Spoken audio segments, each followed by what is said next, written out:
जिन घरों में टीनेज बच्चे हैं वहाँ ये डिस्कशन आज की डेट में बहुत आम है कि भाई जिम कब ज्वाइन करना है, क्योंकि जितनी जल्दी वर्कआउट शुरू करेंगे उतनी जल्दी टाइगर और दिशा जैसी बॉडी बन पाएगी और तभी जाकर तो रील बनेगी, स्टेटस अपडेट होगा। क्या आपको पता है कि जिम ज्वाइन करने की सही एज क्या है?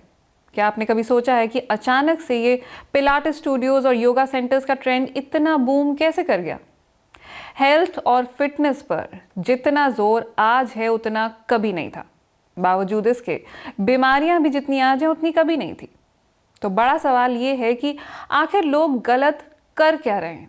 नमस्कार, मैं हूं आपकी बेईशा और आज के एपिसोड में समझेंगे फिटनेस इंडस्ट्री के दांवपेच को और उन ट्रेंड्स को जो युवाओं को फिटनेस के नाम पर उल्लू बना रहे हैं। बेशरम ईशा।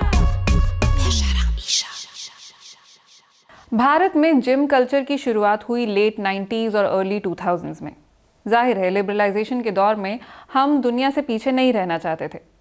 पब्लिक जिम का कल्चर जो एंशिएंट ग्रीस और फिर जर्मनी, इंग्लैंड, फ्रांस और अमेरिका होता हुआ बाकी देशों तक पहुंचा था, उसने भारत में भी दस्तक दी। एयर कंडीशन वाले फैंसी जिम लोगों को पसंद आने लगे और इसीलिए साल 2002 में जानी मानी American chain Gold's gym Bharat पहुंची और 2008 में फिटनेस फर्स्ट। अब सोचिए, आपके घर में किसी ने पहली बार जिम की मेंबरशिप कब ली थी और किस उम्र में जाकर ली थी? भारत में या दुनिया के ज़्यादातर देशों में जिम जाने की कोई लीगल एज तय नहीं है। जिम अपने नियम खुद ही बनाते हैं। पहले मेंबरशिप के लिए 18 साल की उम्र की ज़रूरत होती थी, धीरे धीरे वो बदलकर 16 हो गई और आज 14 है। यानी प्यूबर्टी आते ही जिम्स टीनेजर्स को लुभाने लगते हैं और उनके लिए स्पेशल पैकेजेस भी ऑफर करते हैं। फेसबुक, इंस्टाग्राम चलाने वाली कंपनी मेटा के एक सर्वे के मुताबिक भारत में जेनजी की 3 प्रायोरिटीज़ हैं: हेल्थ, करियर और ट्रैवलिंग। इसीलिए इंस्टा पर सबसे ज़्यादा कंटेंट भी इन्हीं 3 चीज़ों पर दिखता है। कोई आपको बताएगा कि रोटी छोड़ो, ओट्स खाओ। कोई बताएगा कि ओट्स खाने से आपका ग्लाइसेमिक इंडेक्स बढ़ जाएगा। कोई कहेगा कि रात को चावल भिगो कर खाओ, तो कोई कहेगा कि बासी चावल जहर के समान है। अरे कहना क्या चाहते हो? कोविड के बाद से लोग हेल्थ को लेकर ज़्यादा कॉन्शियस हुए हैं। इनफैक्ट 2020 में फिटनेस ऐप्स बनाने वालों को सबसे ज़्यादा फायदा भारत से ही हुआ, क्योंकि यहाँ ऐप डाउनलोड में सबसे ज़्यादा तेज़ी देखी गई। अब हर कोई अपनी इम्यूनिटी, फैमिली हेल्थ और फिजिकल फिटनेस की बात कर रहा है। सिर्फ जिम में पुशअप्स करने से काम नहीं चलेगा। अब आपको चाहिए health apps, nutritionist, smart watches, supplements और डिज़ाइनर जिम वेयर भी। यही वजह है कि भारत की फिटनेस मार्केट जो 2017 में महज $86 लाख की थी, उसकी कीमत आज $2.5 करोड़ को पार कर गई है और आने वाले 5 सालों में इसके करीब $4 करोड़ हो जाने की उम्मीद जताई जा रही है। क्योंकि इंस्टा रेडी दिखने के लिए तो पूरा पैकेज चाहिए। ट्रेंड फॉलो नहीं कर पाएंगे तो फिटनेस सीन से बाहर हो जाएंगे ना। ये सिर्फ मैं नहीं कह रही हूँ, लोग खुद बता रहे हैं। सोशल मीडिया पे ट्रेंड चल रहा है, शर्ट उतारनी है, बाइसेप दिखाना है। भाई जिम जा रहा हूँ मैं, सुबह जिम करता हूँ, 2.5 घंटा करता हूँ, फिर आता हूँ। बस बॉडी अच्छी दिखनी चाहिए। तेरी बॉडी का है, बॉडी की नहीं, 6 पैक ऐप का है। हर कोई फिट होने नहीं जा रहा है। ओ जिम जाता है वाला। जिम से ज़्यादा people have to be mentally fit. पुराने ज़माने में पीपल एक्चुअली लाइक उनको फिट रहना था। अभी है कि हम फिट नहीं रहेंगे तो हम फिट इन नहीं होंगे। मतलब पहले लोगों को फिट रहना था, अब लोगों को बस फिट इन होना है। सोशल मीडिया हमें सिर्फ बाहरी फिटनेस दिखा रहा है, अंदर का स्ट्रेस वो कहीं नहीं दिखता। कनाडा की कंपनी लुलुलेमन एथलेटिका स्पोर्ट्स और एथलीजर वेयर की बढ़ती मांग को देखते हुए भारत आना चाहती है। कंपनी हर साल एक ग्लोबल वेलबीइंग रिपोर्ट भी जारी करती है।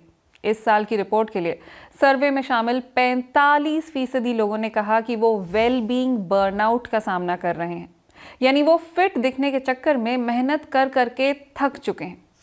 वहीं 61% लोगों ने कहा कि उन पर हर वक्त अच्छा दिखने का दबाव रहता है।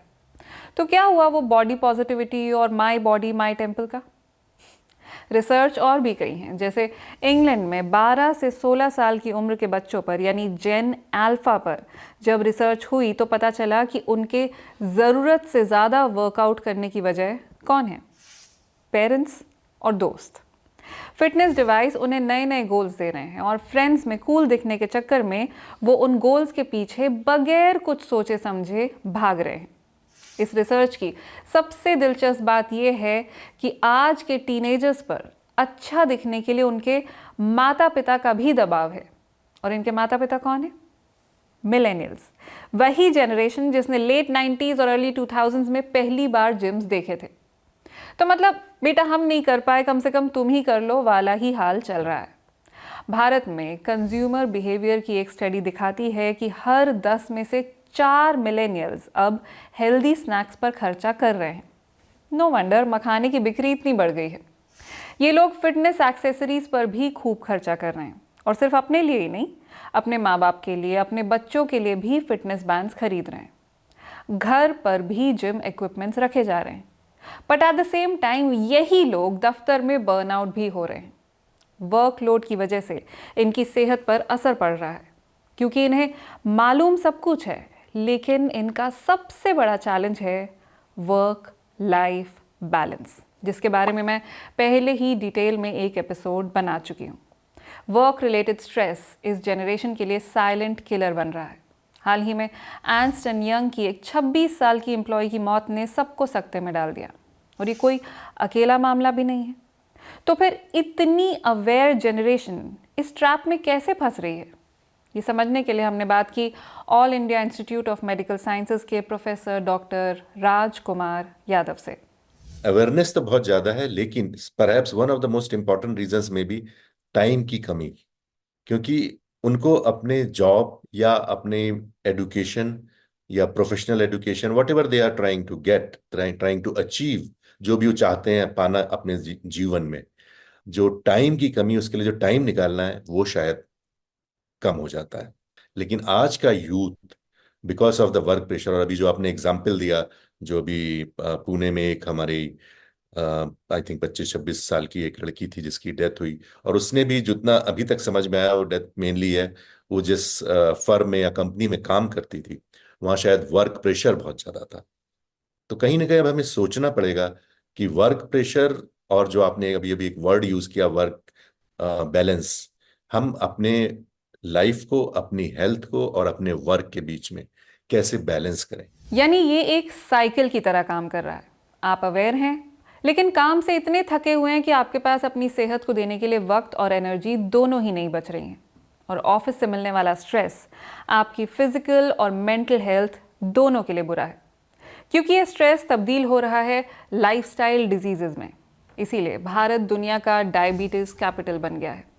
भारतीय युवाओं के बीच टाइप 2 डायबिटीज़ इतना आम हो गया है कि ये तो होता ही है वाला एटीट्यूड आने लगा है। जो हाल चल रहा है उस हिसाब से 2045 तक दुनिया में सबसे ज़्यादा डायबिटीज़ के मामले चीन के बाद भारत में ही मिलेंगे। फिर आप भले ही जिम भागिए, ट्रेंड्स फॉलो कीजिए, डाइट बदलिए, कोई फ़ायदा नहीं होगा। पर सवाल ये भी उठता है कि क्या लोग वाकई सेहत को ध्यान में रखते हुए जिम जा रहे हैं? ये सवाल हमने किया फिटनेस एंथुजियास्ट आरती रघुवंशी से, जो पंजाब में एक जिम मैनेज करती हैं। ज्यादातर लोग जो जिम में आते हैं उनके दिमाग में पहले से एक इमेज होती है कि मुझे इसकी तरह दिखना है। सिर्फ एग्जांपल, अगर लड़की कोई आ रही है तो उसको है कि I want to look like Kareena Kapoor और कटरीना कैफ और समवन दे एडमायर। लड़कों का भी यही होता है कि I want muscular, want to look muscular, और जैसी बॉडी मतलब सोशल मीडिया पे लोगों की है उस तरह की चाहिए। जब आप 5-6 महीने जिम कंटिन्यू करते हो आना, लगातार एक्सरसाइज करते हो, आपको अपनी बॉडी टाइप समझ में आ जाती है, एंड तब आपको रियलाइज होता है कि आप किसी और की तरह कभी बन ही नहीं सकते। आपको अपने ऊपर काम करना है और आपका जो बॉडी टाइप है उसके अकॉर्डिंग बेस्ट फिजिक तभी आप बना पाओगे। तो इंस्टाग्राम पर तो पूरा इंडिया जिम में पसीना बहा रहा है, लेकिन सच ये है, मेडिकल जर्नल लैंसेट की एक स्टडी बताती है कि आधे से ज़्यादा भारतीय किसी भी तरीके की कोई फिजिकल एक्टिविटी नहीं करते हैं। इस मामले में मर्दों से ज़्यादा बुरी हालत औरतों की है। साल 2000 से 2022 तक चली स्टडी के मुताबिक पहले जहां 100 में से 22 लोग इनएक्टिव थे, अब 100 में से 45 हैं। और इसकी एक बहुत बड़ी वजह है स्मार्टफोन्स। हर 10 में से 6 औरतें किसी तरह की कोई एक्सरसाइज नहीं करती हैं, जबकि प्रेगनेंसी और मेनोपॉज से सीधे हड्डियों और मांसपेशियों पर असर पड़ता है। यानी जो लोग वर्कआउट कर रहे हैं वो ज़रूरत से ज़्यादा कर रहे हैं, और जो नहीं कर रहे हैं वो कुछ भी नहीं कर रहे हैं। और हमें ज़रूरत है एक अच्छे बैलेंस की। WHO के मुताबिक एक वयस्क को हफ्ते में कम से कम 150 मिनट की मॉडरेट एक्सरसाइज करनी चाहिए। पहले लोग एक साथ शाम को सैर करने जाते थे, अब आधा परिवार अपने फ़ोन पर रील्स देखने में बिजी रहता है, बाकी आधा जिम में हद से ज़्यादा वेट्स उठा रहा है। ऐसा ही रहा तो 2047 तक भारत को नॉन कम्युनिकेबल डिजीज़ेस के 20 करोड़ और मोटापे के 4.5 करोड़ केसेस का सामना करना पड़ सकता है। इतना ही नहीं, हेल्थ केयर पर देश के सालाना 55 ट्रिलियन रुपए और खर्च होंगे। तो कुल मिलाकर बात यह है कि फिटनेस का मतलब सिर्फ अच्छी बॉडी या ट्रेंड फॉलो करना नहीं है। हेल्थ फ्रीक बनो लेकिन स्ट्रेस फ्री रहो। वर्कआउट ज़रूरी है लेकिन प्रेशर मत लो। और याद रखो, सोशल मीडिया पर दिखने वाली शाइनी बॉडी सिर्फ पिक्चर परफेक्ट होती है, रियलिटी नहीं। इसलिए अपने लिए असली हेल्थ गोल सेट करो, ना कि किसी इन्फ्लुएंसर की ज़िंदगी को फॉलो करो, क्योंकि फिटनेस का मतलब है हेल्दी माइंड, बॉडी और सोल। अगर आपने आज के वीडियो में कुछ नया सीखा हो तो शेयर कीजिए इसे अपने जिम बडीज़ के साथ और बताइए मुझे कि आपके घर में जिम को लेकर किस तरह की बातें होती हैं। और जाने से पहले अगर आपको ये शो पसंद आ रहा है तो आपको DW का इंग्लिश शो लव मैटर्स भी ज़रूर पसंद आएगा। ये एक ऑडियो और वीडियो पॉडकास्ट है जो प्यार, रिश्तों और उनसे जुड़े हर पहलू पर चर्चा करता है। इसे होस्ट करती हैं भारत की जानी मानी सेक्सुअलिटी एजुकेटर लीजा मंगलदास। वो अपने गेस्ट के साथ मिलकर बात करती हैं ऐसे टॉपिक्स पर जिनसे लोग अक्सर दूर भागते हैं। इसे आप डॉयचे वेले और इंडियन एक्सप्रेस के YouTube चैनल पर देख सकते हैं या अपने पसंदीदा पॉडकास्ट प्लेटफॉर्म्स पर सुन भी सकते हैं। तो देखिए, सुनिए और मुझे बताइए कि शो आपको कैसा लगा। मैं मिलूंगी आपसे अगली बार। नमस्कार।